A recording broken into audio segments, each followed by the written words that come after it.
நடிகர் திலகம் சிவாஜி கணேசனுடைய 175வது திரைப்படம் என்ன அப்படின்றது உங்களுக்கு தெரியுமா? அவருடைய 175th மூவி இஸ் அவன்தான் மனிதன். நடிகர் திலகம் சிவாஜி கணேசன் கதாநாயகனாக நடித்து மிகப்பெரிய அளவில் வெற்றி பெற்ற திரைப்படம். 100 நாட்களை தாண்டி ஓடிய திரைப்படம். ஏசி திருலோகச்சந்தர் அந்த படத்தை இயக்கினார். இந்த படத்துக்கு பின்னாடி சுவாரஸ்யமான பல சம்பவங்கள் இருக்குது. என்ன அப்படின்னா, இந்த படத்தை தயாரித்தவர் பஞ்சு அருணாச்சலம். பஞ்சு அருணாச்சலம் ஸ்ட்ரெயிட்டாக பஞ்சு அருணாச்சலம் தன்னுடைய பேரை போட்டு அப்படின்ற மாதிரி இல்லாமல் ஏ ராமானுஜம் அப்படின்றது ஒருத்தர். அது பிறகு பஞ்சு அருணாச்சலத்தினுடைய தம்பி கேஎன் சுப்பிரமணியம், கேஎன் சுப்பு அப்படின்னு பொதுவாக கூப்பிடுவாங்க, கேஎன் சுப்பிரமணியம். இந்த 2 பேருடைய பேரை தயாரிப்பாளர்களாக போட்டு தான் பஞ்சு அருணாச்சலம் இந்த படத்தை தயாரித்திருக்கிறார். ராசி என்டர்பிரைசஸ் அப்படின்றது இந்த படத்தை தயாரித்த பட நிறுவனம். இந்த படத்திற்கு கதை அப்படின்றதுல ஜி பாலசுப்ரமணியம் அப்படின்னு சொல்லிட்டு, அப்போ நிறைய சிவாஜியினுடைய பாவரிசை படங்கள் அப்படின்னு இருக்குல்ல, பீம்சிங் இயக்கிய மிகப்பெரிய வெற்றி படங்கள் இருக்குல்ல, அதில் பெரும்பாலான திரைப்படங்களுக்கு திரைக்கதை எழுதியவர் ஜி பாலசுப்ரமணியம். ஜிபிஎஸ் அப்படின்னு சொல்லி சுருக்கமாக அவரை சொல்லுவாங்க.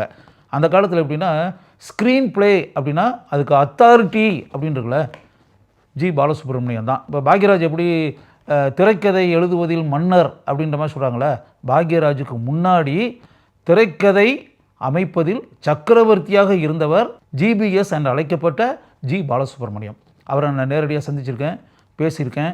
அவருடைய அந்த திரைக்கதை எழுதிய பொற்காலம் இருக்குல்ல, அதை பற்றி அவர்கிட்ட நான் கேட்டு அவர் பதில் சொல்லி அந்த அனுபவமெல்லாம் எனக்கு இருக்குது.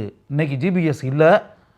அப்படிப்பட்ட சூழலில் அவர்தான் இந்த திரைப்படத்திற்கு கதை எழுதியவர் அப்படின்றத இப்போ நான் சொல்கிறேன். இந்த படத்துக்கு கதை எழுதிட்டார். கதை எழுதி பஞ்சு அருணாச்சலத்தில் சொல்லி பஞ்சு அருணாச்சலத்துக்கு இந்த கதை பிடிச்சி இதை படமாக எடுக்கிறதுன்னு முடிவு பண்ணி அப்படின்னு வந்த பிறகு நடிகர் திலகம் சிவாஜி கணேசன்ட்ட போய் இந்த கதையை சொல்லின்னு வரும்போது படம் ஃபுல்லாகவே பேத்தட்டிக் ஃபில்ம், பேத்தாஸ், சோக கதை, சோகமான காட்சிகள் இதெல்லாம் இருந்தோடனே சிவாஜி சாருக்கு அதில் கொஞ்சம் விருப்பம் இல்லை. படம் ஃபுல்லாகவே சோக காட்சிகளாக இருக்குது, படம் ஃபுல்லாகவே படம் பார்க்க வந்தவங்க உட்காந்துட்டு அழுதுகிட்டே இருந்து அப்படின்ற மாதிரி இருந்தால் நல்லா இருக்குமா அப்படின்னு சொல்லி சிவாஜி சாருக்கு இதில் நடிக்கிறதுல ஆரம்பத்தில் விருப்பம் இல்லை. அதற்கு பிறகு அந்த ப்ராஜெக்டை அப்போ உடனே டேக் ஆஃப் ஆகலை அப்படி வச்சுக்கோங்களேன். ஜிபிஎஸ் என்ன பண்ணார் அப்படின்னா, இந்த கதையை வேறு எங்கேயாவது ட்ரை பண்ணி பார்க்கலாம் அப்படின்ற மாதிரி முடிவு பண்ணி கன்னடத்தில் மிகப்பெரிய சூப்பர் ஸ்டாராக இருந்த ராஜ்குமார்கிட்ட போய் இந்த கதையை சொல்லி, ராஜ்குமார் அந்த கதையை கேட்டு இந்த கதை கன்னடத்தில் எடுக்கப்பட்டது. ராஜ்குமார் கதாநாயகனாக நடித்தார். கஸ்தூரி நிவாசா அப்படின்ற பேரில் கன்னடத்தில் வெளியாகி மிகப்பெரிய வெற்றி படமாக அங்கு அமைந்தது.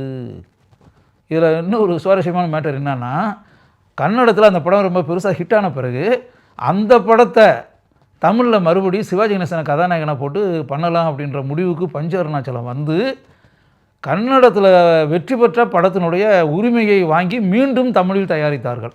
யோசிச்சு பாருங்கள், இந்த கதை ஒரு ரவுண்ட் அடித்து மறுபடியும் தமிழுக்கே வருது. இதில் இன்னும் ஒரு தமாஷான ஒரு மேட்டர் இருக்குது. என்ன அப்படின்னா, ஜிபிஎஸ்ட்ட முதல்ல இந்த கதையை படமாக்கின்ற முடிவு பண்ணி ஜிபிஎஸ்ட்ட பேசினாங்களே, அப்போ ஜிபிஎஸ்கிட்ட பேசப்பட்ட தொகை இந்த கதைக்கு திரைப்படமாக உருவாக்குவதாக இருந்தால் அதுக்கு பணம் எவ்வளவு அப்படின்னா 25,000 ரூபா பேசியிருக்காங்க. 25,000 rupees அந்த காலத்தில் 1975ஆம் ஆண்டு 75ல் தான் அந்த படம் திரைக்கு வந்துச்சு, அவன்தான் மனிதன். அப்போ அதுக்கு முன்னாடியே பேசியிருப்பாங்கன்னு வச்சுக்கோங்க. 25,000 ரூபாய்க்கு பேசியிருக்காங்க. அப்போ படம் எடுக்கப்படவில்லை. அதற்கு பிறகு கன்னடத்தில் ராஜ்குமார் நடித்தார்ல, அதுக்கு ஜிபிஎஸ்க்கு கொடுக்கப்பட்ட தொகை 38,000 ரூபா, 38,000 rupees கொடுத்து இந்த கதையை கன்னடத்தில் எடுத்திருக்கிறார்கள். கன்னடத்தில் வெற்றி பெற்ற கதையை மறுபடியும் தமிழுக்குன்னு இருக்குல்ல, 2 லட்சம் ரூபா கொடுத்து வாங்கியிருக்காங்க. யோசிச்சு பாருங்கள், 25,000 ரூபாய்க்கு பேசப்பட்ட கதையை கன்னடத்தில் வெற்றி பெற்ற பிறகு 2 lakhsனால் நீங்கள் அந்த காலத்தினுடைய பண மதிப்பு என்ன இருக்கும் அப்படின்னு பார்த்துக்குங்க. அந்த 2 லட்ச ரூபா கொடுத்து அந்த கதையினுடைய உரிமையை வாங்கி எந்த சிவாஜி கணேசன் படம் ஃபுல்லாக சோக காட்சிகள் இருக்குது வேண்டாம்னு சொல்லி சொன்னாரோ அதே சிவாஜி கணேசனை கதாநாயகனாக வைத்து படத்தை எடுத்தார்கள். நடிகர் திலகம் சிவாஜி கணேசன் படத்தில் எக்ஸ்ட்ரானரியாக நடிச்சிருந்தார். அதனுடைய கதாநாயகியாக அந்த திரைப்படத்தில் நடித்திருந்தவர் கலைச்செல்வி ஜெயலலிதா. ஆனால் சிவாஜி சாருக்கு ஜோடி கிடையாது ஜெயலலிதா. ஜெயலலிதாவை சிவாஜி ஒன் சைடாக மிகப்பெரிய தொழில் அதிபராக வரக்கூடிய சிவாஜி, ரவிக்குமார் அப்படின்னு அவருடைய கதாபாத்திரம் ஒரு தீப்பெட்டி தொழிற்சாலை உரிமையாளராக வருவார். அவர்கிட்ட செக்ரட்டரியாக வேலை பார்க்குறவங்க தான் லலிதான்ற கதாபாத்திரத்தில் வரக்கூடிய ஜெயலலிதா. சிவாஜிக்கு இதுக்கு முன்னாடியே மலேசியாவில் வந்து ஒரு குடும்பம் இருந்தது. அவருடைய மனைவியாக இருந்தவர் மஞ்சு அப்படின்ற கதாபாத்திரத்தில் வரக்கூடிய மஞ்சுளா. அவங்களுக்கு ஒரு குழந்தை கூட இருக்கும். சந்தர்ப்ப சூழ்நிலையால் ஒரு விபத்து உண்டாகி அதில் மனைவி குழந்தை இறந்துருவாங்க. இங்கே வந்து மனைவியையும் குழந்தையும் இழந்து பாதிக்கப்பட்ட நிலையில் இருக்கக்கூடிய சிவாஜி ஒரு சோக கதாபாத்திரமாகவே இங்கே வாழ்ந்துக்கிட்டு இருப்பார். அப்படி இருக்கக்கூடிய ஒரு சூழ்நிலையில் தன்னுடைய உதவியாளராக இருக்கக்கூடிய ஜெயலலிதாவை வந்து அவர் மனப்பூர்வமாக விரும்புவார், காதலிப்பார். ஒரு நாள் அந்த காதலை வந்து வெளிப்படையாக போய் சொல்லணும் அப்படின்னு நினச்சி அவர் போவார். அதே மாதிரி லலிதா கதாபாத்திரத்தில் வரக்கூடிய ஜெயலலிதா தன்னுடைய பாஸுக்கிட்ட தான் மனதில் வைத்திருக்கக்கூடிய ஒரு விஷயத்தை அவர்கிட்ட சொல்லணும்னு சொல்லிட்டு அவங்க வருவாங்க. லலிதா, உங்ககிட்ட வந்து ஒரு முக்கியமான விஷயத்தை நான் சொல்லணும்னு நினைக்கிறேன் அப்படின்னு சொல்லி சிவாஜி போவார். அவங்க சொல்லுவாங்க, பாஸ் நான் கூட உங்கள்கிட்ட ஒரு முக்கியமான விஷயத்தை சொல்லணும்னு நினைக்கிறேன் அப்படின்னு. அப்போ என்ன விஷயம் நீ சொல்லு அப்படின்னு. இல்லை பாஸ் நீங்கள் சொல்லுங்கள் அப்படின்னு. இல்லை நீ சொல்லு, உன் மனசில் என்ன இருக்குன்றதை நான் தெரிஞ்சுக்கணும்ல, நீ என்கிட்ட என்ன சொல்ல போகிறேன்னு சொல்லி தெரியுமா. அவங்க வந்து பார்த்தா முத்துராமன் ஒரு கதாபாத்திரம். அந்த முத்துராமனை வந்து தான் காதலிப்பதாக கூறி நாங்கள் வாழ்க்கையில் 2 பேரும் ஒன்று சேரலான்னு சொல்லி முடிவு பண்ணியிருக்கோன்ற மாதிரி. அவர் ஏற்கனவே முத்துராமன் சிவாஜிகிட்ட ஏற்கனவே மேனேஜராக பணியாற்றியவர். நாங்கள் 2 பேரும் ஒருத்தர் விரும்புகிறோம், கல்யாணம் பண்ணலாம்னு நினைக்கிறோன்ற மாதிரி. இப்போ நீங்கள் சொல்லுங்கள் பாஸ், நீங்கள் மனசில் என்ன நினச்சிங்கன்னு சொல்லி நீங்கள் சொல்லுங்கன்னு. இப்போ என்னத்தை சொல்லுவார், ஜெயலலிதாவே ஒரு விரும்பினார்.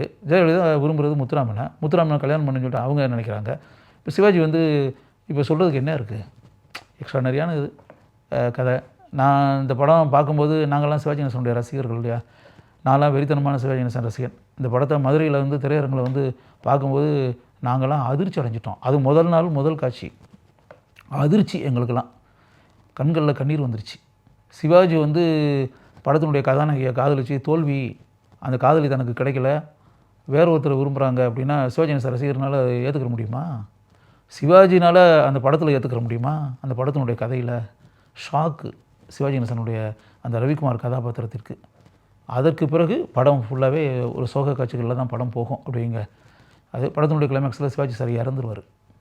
அது என்ன சொல்ல போனால் ஒரு எக்ஸ்ட்ரானரியான கிளைமேக்ஸ் இருக்கும். சிவாஜி சார் இறந்து வறுமையில் அடிபட்டு போய், அதாவது கிட்டத்தட்ட அந்த உதவின்னு சொல்லிட்டு தான் கையில் இருந்த பணம் சம்பாதிச்ச ரூபாவெல்லாம் ஏழைகளுக்காக உதவி செஞ்சு அப்படிலாம் ஆகி தொழில் நஷ்டமாகி கோடிக்கணக்கான ரூபா வந்து வியாபாரத்தில் நஷ்டமாகி அவருடைய தொழிற்சாலையிலேருந்து உற்பத்தியாகி வந்த பொருட்கள் வந்து கப்பலில் போய் அப்படிங்கும்போது அந்த கப்பல் வந்து கடலில் கவிழ்ந்து அதில் பாதாளத்துக்கு அந்த கதாபாத்திரம் வந்து ஏழையாகி பின்னாடி வறுமையில் சிக்கி படத்தினுடைய கிளைமேக்ஸில் வந்து அவர் இறந்துருவார். அவருடைய வேலைக்காரன் வரக்கூடிய மேஜர் சுந்தரராஜன் ஜெயலலிதாட்ட சொல்லுவார், அம்மா ஐயா வந்து இறந்து கிடக்கிறாருமா தரையில், எப்படி கிடக்கிறாருன்னு பாருங்கம்மா. சிவாஜி குப்புற விழுந்து கிடப்பார். அந்த கையை வந்து இப்படி தரையை வச்சு இப்படி வச்சு கொடுத்துருப்பார். ஐயா கையை எப்படி வச்சுருக்காருன்னு பாருங்கம்மா, இப்படி வச்சுருக்காருமா. ஐயா வந்து வாழ்க்கை ஃபுல்லாக இப்படி வாழலாமா, கை நீட்டி வாழலாமா, கொடுத்து கொடுத்து கொடுத்து கொடுத்து கொடுத்து இப்படித்தாம்மா வாழ்ந்துருக்காரு. இறந்து போன பிறகு கூட அவர் கை வந்து எப்படி இருக்குன்னு பாருங்கம்மான்னு. எக்ஸ்ட்ரானரியான கிளைமேக்ஸு. அது எவ்வளோ பெரிய விஷயம். இப்போ யோசித்து பாருங்கள், இன்றைக்கி இருக்க படங்களில் கூட இந்த பேட்டர்ன் கிளைமேக்ஸை இன்றைக்கி வைக்கலாம். இந்த காட்சியை பர்டிகுலர்லி எக்ஸ்ட்ரானரியான சீன். ஜி பாலசுப்ரமணியம் எந்த அளவிற்கு கனமான ஒரு காட்சியை உருவாக்கி இருக்கிறார் அப்படின்றத இன்றைக்கி ஜிபிஎஸ் இல்லை. இன்றைக்கி நினச்சி பார்க்கும்போது உண்மையாகவே அவர் மீது அளவற்ற மதிப்பும் மரியாதையும் எனக்கு உண்டாகிறது. இந்த படத்திற்கு உரையாடல் எழுதியவர் பஞ்சு அருணாச்சலம். இந்த படத்திற்கு அருமையாக இசையமைத்திருந்தவர் மில்லிசை மன்னர் எம்எஸ் விஸ்வநாதன். அதில் இடம்பெற்ற பாடல்கள் எல்லாமே சூப்பர் ஹிட் சாங்ஸ். பர்டிகுலர்லி அன்பு நடமாடும் கலைக்கூடமே அப்படின்னு ஒரு பாட்டு இருக்கு இல்லையா, அன்பு நடமாடும் கலைக்கூடம். அந்த கலைக்கூடம் என்ன, அந்த கலைக்கூடம் யார், நடிகர் திலகம் சிவாஜி கணேசன். இப்படி ஒரு பாடல் இருக்கும் படத்தில், சூப்பர் ஹிட் சாங். அதற்கு பிறகு அந்த படத்தில் வந்து சிவாஜிக்கும் மஞ்சுளாவுக்கும் சாங் அப்படி இருக்குல்ல, மலேசியாவில் நடப்பதை போல் ஒரு அருமையான சாங் இருக்கும்.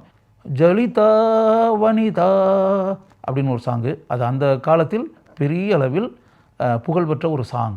அதற்கு பிறகு இன்னொரு சாங்கு வந்து மிகச்சிறந்த பாடல், வானொலியில் அந்த காலத்தில் பெரிய அளவில் நேயர் விருப்பத்தில் கேட்கப்பட்ட பாடல். ஆட்டுவித்தால் யார் ஒருவர் ஆடாதாரோ கண்ணா. சிவாஜி கணேசன் வந்து அந்த சோக கதாபாத்திரத்தினுடைய சின்னமாகவே இந்த பாடல் காட்சிகள் நடித்திருப்பார். இந்த சாங்கை பற்றி சொல்லும்போது எனக்கு கூட அப்படியே இப்போ வந்து கண்களில் கசியுது. அந்த அளவுக்கு சிவாஜி அந்த கதாபாத்திரத்துடன் ஒன்றி போய் நம்முடைய உள்ளங்களில் வாழ்ந்தார் அப்படின்றது தான் உண்மை. இந்த பாடல் காட்சி ஒரே நாளில் ஒரு கல்லறைகள் இருக்கக்கூடிய இடத்தில் படமாக்கப்பட்டது. சிவாஜி இரண்டர கலந்து கதாபாத்திரத்துடன் ஒன்றி போய் கைதட்டி பாராட்டக்கூடிய அளவிற்கு தன்னுடைய சோக நடிப்பை வெளிப்படுத்தி இருந்தார்.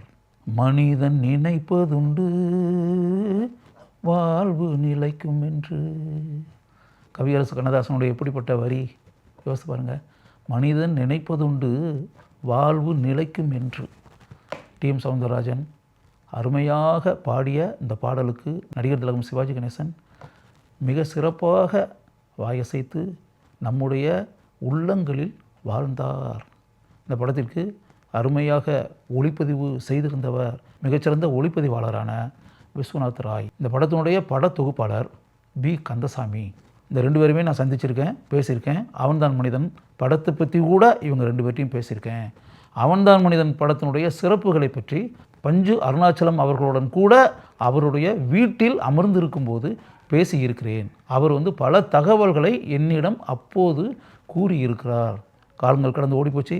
இத்தனை வருடங்களுக்கு பிறகு நடிகர் திலகம் சிவாஜி கணேசன் மிக சிறப்பாக நடித்து 100 நாட்களை தாண்டி ஓடிய நடிகர் திலகத்தின் 175வது திரைப்படமான அவன்தான் மனிதன் என்ற அருமையான திரைப்படத்தை பற்றி இன்னைக்கு இருக்கக்கூடிய தலைமுறை தெரிந்து கொள்ள வேண்டும் என்ற ஒரே காரணத்திற்காகவே இந்த விஷயங்களை, இந்த தகவல்களை இங்கு நான் உங்களுக்கு முன்னால் பரிமாறுகிறேன்.